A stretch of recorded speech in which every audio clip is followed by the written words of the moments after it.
Río de Janeiro, conmocionada por una verdadera guerra entre la policía y los narcos. As únicas vítimas dessa operação foram os 4 policiais. Adolescentes apreendidos, né? Adolescentes infratores, 10. 118 armas apreendidas, das quais 91 armas são fuzis, 26 pistolas e um revólver. 14 artefatos explosivos, milhares e milhares de munições e dezenas, na verdade centenas de carregadores que ainda estão sendo contabilizados.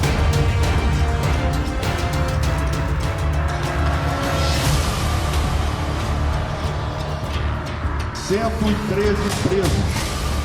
Vejam a quantidade de presos. Presos de outros estados. Esse é o total, tá? 113 total de presos. Presos de outros estados. 33 presos. Antes dessa operação, até o final de setembro, só a Polícia Civil tinha prendido de fora do estado, em cerca de um ano, 449 lideranças de outros estados, fora a Polícia Militar. Também já prendeu centenas. Nós temos aqui o total.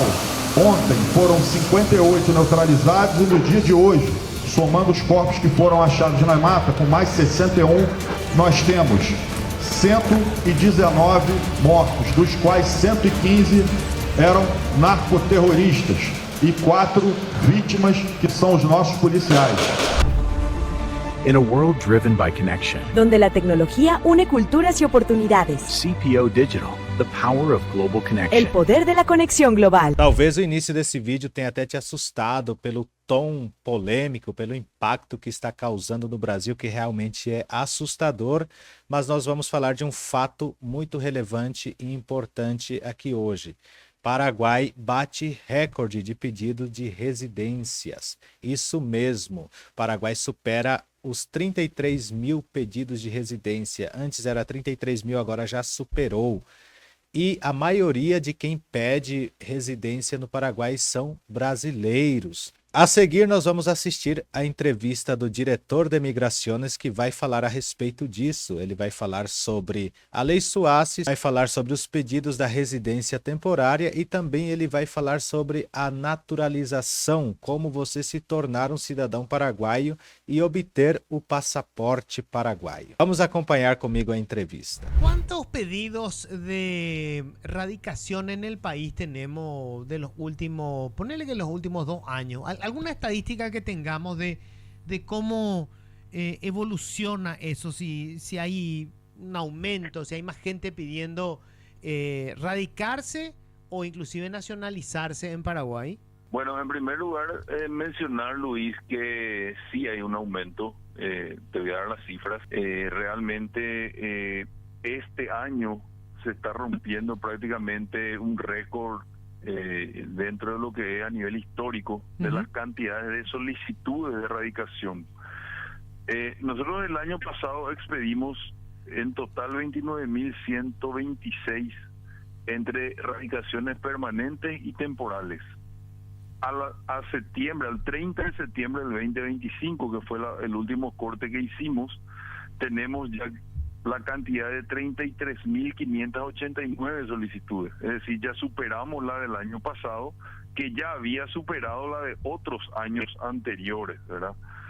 Y haciendo un comparativo de lo que es desde desde 2015, más o menos teniendo como un promedio 10 años atrás, el crecimiento es del 131% en cantidad de solicitudes de radicación y de radicaciones expedidas por parte de nuestra institución.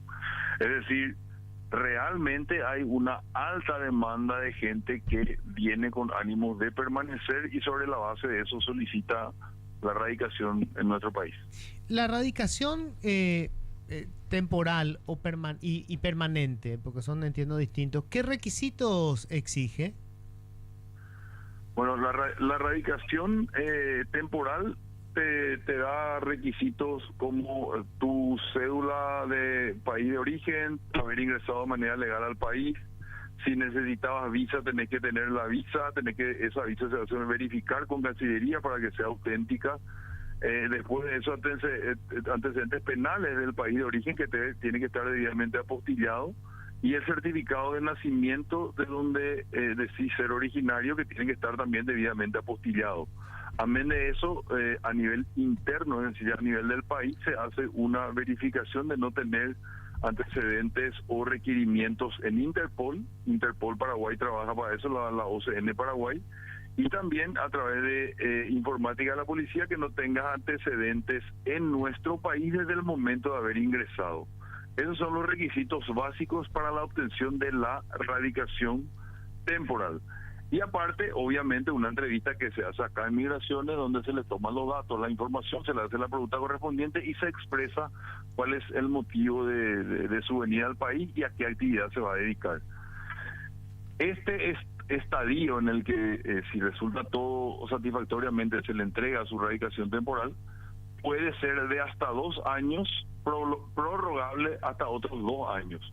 Luego de lo cual, si es que siguieron todos los pasos y si no se ausentó del país por más de 1 año de manera ininterrumpida e injustificada, puede acceder a solicitar su residencia permanente, que son los mismos requisitos, pero allí se tiene que agregar también para demostrar de manera fehaciente a qué actividad se va a dedicar y cuál es el medio lícito de vida el que le va a sustentar en nuestro país. De la mayoría de los que piden radicación, de estos 33.589 en lo que va de este año, ¿de qué nacionalidades son? En primer lugar son brasileños, Luis. Los brasileños, sobre todo, ahí tenemos una gran franja de estudiantes también, que sobre todo están en esas universidades que existen en la zona fronteriza. También para actividades de agronegocios, que se dedican mucho a ese rubro. Después ya están los argentinos, que tienen el segundo número en cuanto a demanda de erradicación. Y en tercer lugar, este año tenemos que hacer un análisis, porque siempre en tercer lugar estaban los alemanes. Los alemanes venían con un perfil distinto, donde eran gente en su mayoría jubilada, retirada o familiares de ellos, donde venían a nuestro país a instalarse y de alguna forma el dinero que les rendía el doble de lo que era en su país, por lo menos según las expresiones de ellos. Pero ahora también tenemos un auge de ciudadanos bolivianos que están viniendo y se disputan entre esas dos nacionalidades, diríamos el tercer puesto en cuanto a la cantidad de gente que viene, ¿verdad? Interesante. Nos había dicho el ministro Fernández, el ministro de Economía, Jorge, que cuando hablábamos nosotros de la inversión extranjera, él me decía que había un subregistro porque muchos inversores brasileños, principalmente, entiendo, venían y se radicaban en el país y después hacían la inversión, con lo cual eso pasaba a computarse como una inversión interna y no como inversión extranjera. ¿Hay algún dato de cuántos empresarios brasileños o brasileños que hayan venido para hacer una inversión en el país solicitaron y consiguieron radicación? Mira, en realidad lo que te dijo el ministro es así. Nosotros tenemos una ley, y eso es importante también mencionarlo, tenemos una ley especial que habilita una ventanilla única que se denomina SUACE. Esa es la ventanilla oficialmente habilitada para los que vienen a realizar inversiones y pasan por un proceso distinto al que te mencioné en cuanto a las radicaciones, porque es una ley que está prevista para trabajar en armonía con el MIC. El Ministerio de Industria y Comercio tiene que aprobarle un plan de inversión que como mínimo tiene que ser de $70,000 y con eso le da una certificación de que él entra dentro de esa categoría de inversor. Con eso la persona accede directamente a su radicación permanente. Creo que tomó Estado Público hace unos días el caso de este empresario brasileño, creo que es conocido con el nombre de Ratiño o algo así. Esta persona aplicó por este mecanismo que está previsto en nuestra legislación, ¿verdad? Entonces ellos son los que en puridad se puede comprobar de que vinieron en carácter de inversores según la definición de esta ley especial. Los otros, a los que se refirió el ministro, justamente es porque ellos se radican como residentes temporales por la ley de migraciones, y allí tenemos una discriminación porque se radican como comerciantes, como empresarios, como accionistas, como ganaderos o como inversores de agronegocios. Entonces esas son las subcategorías que nosotros volvemos a hacer el análisis conjuntamente con el MEF para tener las cifras más precisas, y son ellos los que manejan finalmente la cifra definitiva. Ya. Y en cuanto a la nacionalización, Jorge, que entiendo yo ya debe ser un proceso distinto, obviamente. Sí, la naturalización, que es la palabra que, sí, que la ley consagra, sí, es justamente pretender ya adquirir la ciudadanía de paraguayo, en este caso paraguayo naturalizado, ¿verdad? Sí. Según eso está reglamentado en la Constitución Nacional, y es 3 años de residente permanente, no haberse ausentado durante esos años de manera continua por el país, además de otros requisitos que establecen una ley especial, que es la ley justamente de la naturalización, pero todo ese trámite se realiza ante la Corte Suprema de Justicia. Es un trámite que requiere la firma del Pleno de la Corte, es decir, los 9 miembros deben suscribir la resolución correspondiente, y como resultado de esa decisión se emite lo que se conoce como carta de naturalización. Ese es el documento que el interesado, en este caso el extranjero ya naturalizado paraguayo, lleva ante las instancias de policíaca de identificaciones, por ejemplo, y se emite el pasaporte paraguayo donde consta que esa persona es extranjera pero es paraguayo naturalizado. Eso significa que allí accede al documento nacional y puede viajar por cualquier parte del mundo como un paraguayo más, porque el pasaporte en nuestro país está reservado solamente para los paraguayos naturales o paraguayos naturalizados. Jorge, ¿les perjudicó mucho a usted o le jode mucho a usted este tema de la venta de documentos auténticos de contenido falso? Entiendo esto que terminó con 11 personas detenidas en el Departamento de Identificaciones de la Policía. Le jode mucho a usted, digo, porque claro, si aparece alguien con una cédula paraguaya, yo creo que hoy no hay una conexión directa entre migraciones y el Departamento de Identificaciones de la Policía como para que ustedes puedan corroborar si ese documento tiene un contenido legítimo o no. Mira, en realidad, Luis, lo que nos jode al país, ¿verdad? Claro, porque imagínate gente que ni siquiera pisó nuestro país pueda acceder a un documento tan importante como el pasaporte paraguayo. Ya te expliqué todo el trámite que un extranjero de bien, digamos, que hace bien los trámites, tiene que seguir para tener esa ciudadanía que pretende que es la nuestra, ¿verdad? Entonces, si uno se arriesga a meterse en este tipo de esquemas, a proveer el documento a gente que ni siquiera pisó el país, obviamente que menos va a saber qué antecedentes pueda tener. Y imagínate si una de estas personas entra al país diciendo ser paraguayo con un documento de contenido auténtico, o sea, el documento auténtico con todas las, pero que tiene datos falsos, obviamente puede cometer cualquier tipo de delito y finalmente el perjudicado va a ser el país, ¿verdad?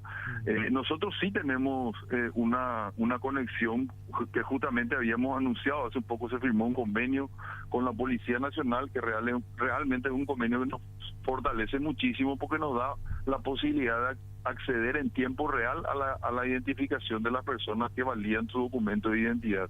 Entonces tenemos un mecanismo de certificarnos, pero imagínate que en estos casos, en este ejemplo que estamos hablando, la persona ni vino al país, obviamente se le iba a llevar por algún tipo de encomienda, algún courier, vaya a saber por qué mecanismo ese documento.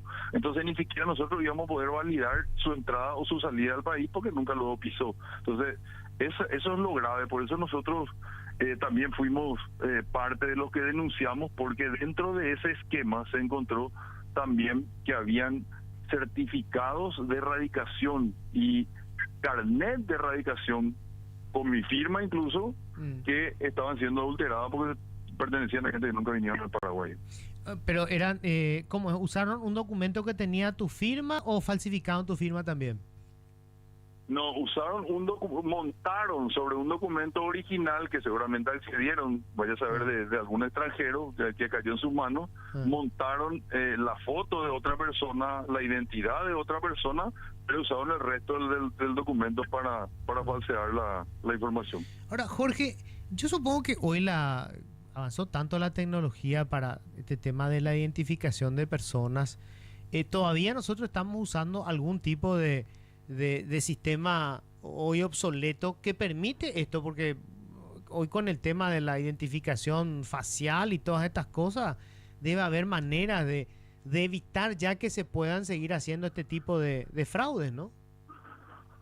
Sí, mira, Luis, nosotros estamos en un proyecto muy ambicioso que va a ser lanzado próximamente conjuntamente con la DINAC.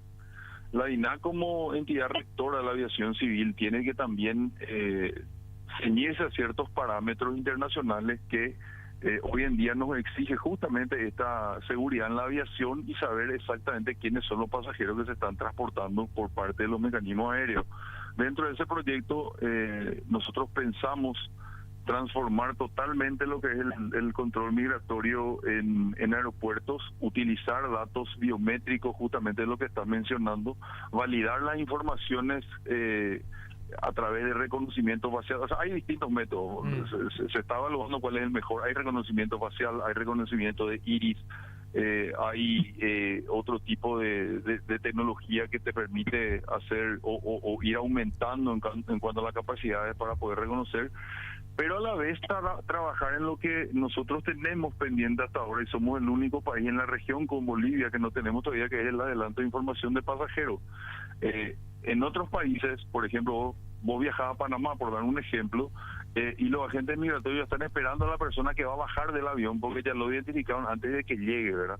Ese es un mecanismo que estamos próximos a adoptar y que nos va a poner realmente en la línea que tenemos de exigencia a nivel mundial, y sobre todo cuando hoy en día tenemos varias amenazas a nivel de seguridad, a nivel de crimen organizado internacional, que utilizan la frontera para moverse de un lado a otro, y nosotros tenemos que tener la posibilidad de captarlos, incluso, como te mencioné, antes de que lleguen al país. Jorge, mi respeto, muchísimas gracias. Igualmente, cuando usted... Então, para quem quer se tornar cidadão paraguaio, já viu que o diretor de migrações falou que tem que ter pelo menos 3 anos de residência permanente sem se ausentar do país, tem que ficar ali no país, e só será dado essa naturalização após a análise da Suprema Corte do país, da Suprema Corte de Justiça do país, que seria o estilo STF do Brasil. Então, o STF do Paraguai analisa o seu pedido de naturalização para você se tornar um cidadão paraguaio. A partir daí, você pode obter o seu passaporte, porque só pode ter passaporte quem é paraguaio ou quem se naturaliza paraguaio.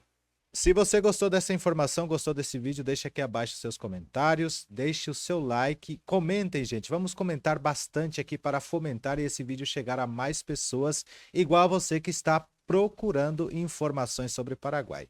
Este foi mais um vídeo de CPO Digital e nos vemos em um próximo vídeo.